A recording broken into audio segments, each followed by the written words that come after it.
এত রান্না করতে গিয়ে কী যে হলো অবস্থা, বাবারে বাবা! এত রান্না একা কি করা যায়? তারপর দেখতে পাচ্ছ কত। হ্যালো গাইস, সবাই কেমন আছো? আমি তো অনেক অনেক ভালো আছি। তো আমার একটা নতুন ভিডিওতে অনেক অনেক স্বাগত সবাইকে।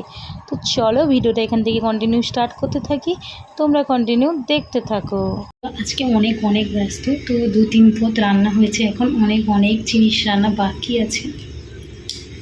একদম অবস্থা দেখে তো বুঝতে পারছো, মাত্র 8 পদ রান্না হয়েছে, আর অনেক অনেক রান্না বাকি এখনও। এখন সবাই চিংড়ি মাছের মালাইকারি চলছে, এখন অনেক কিছু বাকি। তো রান্না হোক পর সবই তোমাদের সঙ্গে পরে শেয়ার করবো। কেন কি কোনো কিছুই শেয়ার করা হচ্ছে কেন কেন বলবো, প্রচুর নিজের হাতে এইটুকু সব কিছু করতে হচ্ছে, তাই না? তো দেখাবো, পুরো কমপ্লিট হোক দিলে দেখাবো, ঠিক আছে? চলো, এর মধ্যে যদি কিছু দেখাতে পারি তাহলে দেখাবো। বন্ধুরা, এর মধ্যে তোমাদেরকে কিছুই শেয়ার করতে পারিনি, কেন বলো তো? এতটাই ব্যস্ত নিজে হাতে সব কিছু করা।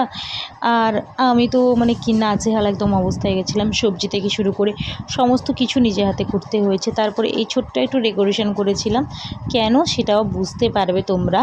দেখো, মা এখন বড়মশাইকে ফোঁটা দিচ্ছে, ফোঁটা দেওয়ার পর্ব শুরু হয়ে গেছে। তো মা তো মানে এটা নিয়ে দুবার দিচ্ছে, মা তো ঘাবড়ে গেছে কি কেমন কি করতে হয় মাকে। মানে এমন করা হচ্ছিল, সবাই মিলে লাগানো হচ্ছিল, মা তো সব ফুলে একদম ঘেঁটে হয়ে গেছে। তারপরে একটু সঙ্গে লজ্জাও পাচ্ছিল, মা জিজ্ঞেস করে করে সব কিছু করছে। যেহেতু আমার মা তো ভাই নেই, ওই জন্য মা তো ফোঁটা দেয়নি কোনো দিন, ওই জন্য জানে না। আর বর্মশাই দেখেছো কত হেল্প করছে, আর এরকম জামাই পেলে আর কি কথা, শাশুড়িকে ফোঁটা দিতে হেল্প করছে, তাই না? তারপর আমি বললাম, এরকম করে প্রদীপটা ধরো না। মা বলছে, এত ভারী প্রদীপ দিয়েছিস কেন? আমি তো ধরতেই পারছি না। তো এটা ছোটো প্রদীপ দিলি না, থালায় বসে আমি করতাম।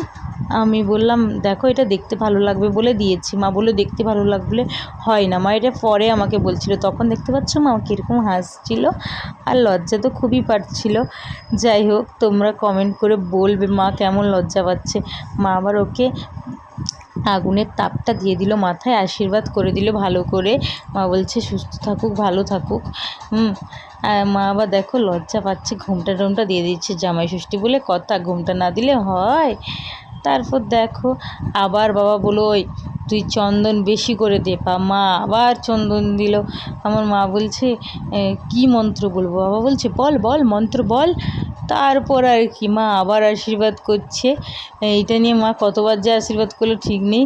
মাকে বারবার বারবার বারবার আশীর্বাদ করানো হচ্ছিলো, বারবার মানে ফোঁটা দেওয়ানো হচ্ছিলো। বাবা বলছিল, হচ্ছে না হচ্ছে না, সবাই আমরা বলছি হচ্ছে না, ভালো করে দাও। তারপর দেখো মিষ্টি খাইয়ে দিচ্ছে বড়মশাইকে, দেখতে পাচ্ছ সমস্ত রকমের মিষ্টি একটু একটু খাইয়ে দিচ্ছে, কেননা আমার মানে বরটা একটু মিষ্টি খেতে বেশি ভালোবাসে, তাই। মা দেখো রসগোল্লাটাকে সাজিয়ে দিয়েছিলাম ভালো করে পদ্ম ফুলের মতন, ওইটা ভালো করে খাইয়ে দিচ্ছে, দেখতে পাচ্ছ। দেখো, আর বড়মশাই তো মিষ্টি খেতে খুবই ভালোবাসে, সেটা তো প্রথমেই তোমাদেরকে জানিয়ে দিয়েছি। তারপর দেখো মা জলে একটা ফুল পড়ে গেছিলো, জামাইকে ফুলটা খেতে না দেওয়ার জন্য কত কষ্ট করে ফুলটা তুলছে, কিন্তু ফুলটা তো সাইডে রেখে একটু খাওয়াই যেত। তারপর দেখো বড়মশাইকে জল খাইয়ে দিচ্ছে। বাবা এত আদর যত্ন করে খাইয়ে দিচ্ছে, আমাকে যদি কেউ একটা খাইয়ে দিত এরকম করে, তাই না? জামাইদেরই দিন। তারপর জামাই এবার শাশুড়িকে মিষ্টি খাইয়ে দিচ্ছে। তারপর আমরা হতবাক হয়ে বসছি, দেখতে পাচ্ছ আমরা তো ববরা মতন হয়ে বসছি, সবাই কেন জানি না এরকম বসছিলাম। বর্মশাই বললো, আমি তো খেতে পারবো না, সবাই এসে খাও। দিয়ে সবাই একদম ঝাঁপটে পড়ে একদম খাওয়া শুরু করে দিলাম। দেখতে পাচ্ছ আমার শ্বশুরমশাই একটা মানে শ্বশুর বাবা বলি আমি, ফাদার বলি, তো ফাদার একটা মানে সঙ্গে সঙ্গে একটা তরমুজ তুলে নিল। তারপর আমি বললাম, মা দিদাকে একটু দাও। তারপর দিদাকে মা দিল। আমার বাবা দেখেছো, বাবা খাচ্ছে এরকম এত স্টাইলে, আমার দুজন বাবা খাচ্ছে, মনে হচ্ছে যেন মানে কি একটা প্রফেশনাল ফুড ব্লগার, মানে একদম খাবার নিয়ে এরা ভিডিও করে, বলবে আর একটু পর বলবে দারুণ, তাই না?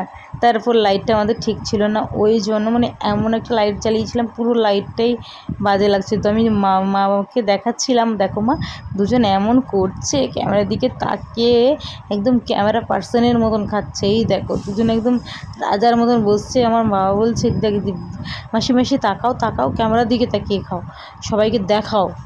জামাই ষষ্ঠী আমাদের খাওয়াচ্ছে, জামাইও খাচ্ছে সঙ্গে আমরাও খাচ্ছি।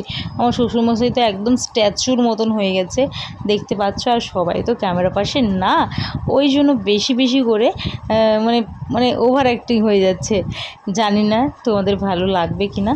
তারপর দেখো এই শুভ জামাই ষষ্ঠীটা একটা কেক আমরা অর্ডার দিয়েছিলাম, লেখাটা ঠিকঠাক বুঝতে পারছো কি না জানি না, তবে ও বোঝানো মানে যতটুকুন বোঝা যায় ততটুকুন দেখিয়েছি। শুভ জামাই ষষ্ঠী কেক দারুণ ছিল, কেকটার ফ্লেভার। আর কেকটা তো আমি গিয়ে অর্ডার দিয়ে এসেছিলাম, আর বড়মশাই গিয়ে নিয়ে এসছে, বড়মশাই আর আমি গিয়ে নিয়ে এসেছিলাম। কিন্তু কেকটা দারুণ। আর তারপর দেখো মা আর বড়মশাই মিলে কেকটা কেটে ফেলছে, দেখতেই পাচ্ছ। মা তো খুব লজ্জা পাচ্ছিল, আর দিদা না একটু বেশি মানে মানে কি বলবো, দিদা বেশি কৌতূহলবশত ছুটে চলে যায়, দৌড়ে চলে যায়। ওই জন্য কিছুবার না আঘাতই পেয়ে যায়, সত্যি কথা বলছি। দিদা একটু মানে বোঝে না কিছু, আর খাবে না, কিছু খাবে না। দিদা এক্সাইটমেন্টে ছুটে চলে যাবে, দৌড়ে চলে যাবে, আর দিদা তো ধেপে ধেপে হাঁটে, যেখানে সেখানে লেগে যায়। তারপর দেখো এতগুলো পদ আঁকা হাতে রান্না করেছে, দেখতে পাচ্ছ এখানে কী নেই, চিকেন আছে, মাটন আছে, সব কিছু আছে। প্রথমে স্যালাড আছে, এটা একটু পটল চিংড়ি, মাছের মাথা দিয়ে মুড়ি ঘন্ট, বাঁধাকপির তরকারি, তারপরে ভেটকি মাছের পাতুরি না, ভেটকি মাছের মানে একটা ঝাল ঝাল করে করেছিলাম। তারপরে কাতলা মাছের দই কোরমা করেছিলাম, তারপর মাটন চিকেন সব ছিল এর মধ্যে। দেখো বড়মশাইকে বললাম খাওয়া স্টার্ট করো, দিয়ে বড়মশাই বললো ভালো হয়েছে, কিন্তু লজ্জা পাচ্ছি, খাওয়ার সময় ক্যামেরাটা বন্ধ করো। আমার বড়মশাই একটু বেশি লজ্জা পাই, কেন বলো তো, ক্যামেরা পাশে তো সবাই না, তাই। আর এই জায়গাটা দেখছো ফাঁকা ছিল, কেন বলো তো, আমি তো দিতেই ভুলে গেছি, পরে দিয়েছি। তখন লাস্টে আমি ভিডিওটা মানে একটা ছবি অ্যাড করে দিব, যাতে তোমরা বুঝতে পারো আমি কোনো মিথ্যা কথা বলছি না। এখানে একটা, আর এত তাড়াহুড়োর মধ্যে দেখতে পাচ্ছ এখানে একটা মাছের তরকারি ছিল, আমি ফার্স্টে দিতে ভুলে গেছিলাম, তারপর দিয়েছিলাম থালাটা সাজিয়ে। আর থালাটা সাজিয়ে কেমন লাগছে সেটাও কমেন্ট করে জানাবে, এত কষ্ট করে বানিয়েছি। তোমরা যদি একটু কমেন্ট করে জানাও দিদিভাই ভালো হয়েছে, তাহলে খুব ভালো লাগবে। আর কিছু ছবি তোমাদের সঙ্গে শেয়ার করে দিলাম, এটা ছিল কেক কাটার মুহূর্তে। তো বলবে কেমন হয়েছে সব ছবিগুলো, ভিডিওগুলো।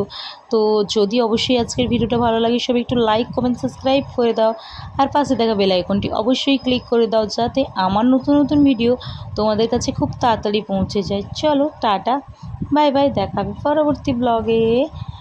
দেখো তারপর একটাই কথা বলি, দেখো বড়মশাই মাকে মিষ্টি খাইয়ে দিচ্ছে, আর বড়মশাই এটা বলছে সব আমার, সব আমার, এরকম একটা ছবি তুলেছিলাম। কেমন লাগছে বলো ছবিগুলো। Bye bye, bye bye, tata tata tata.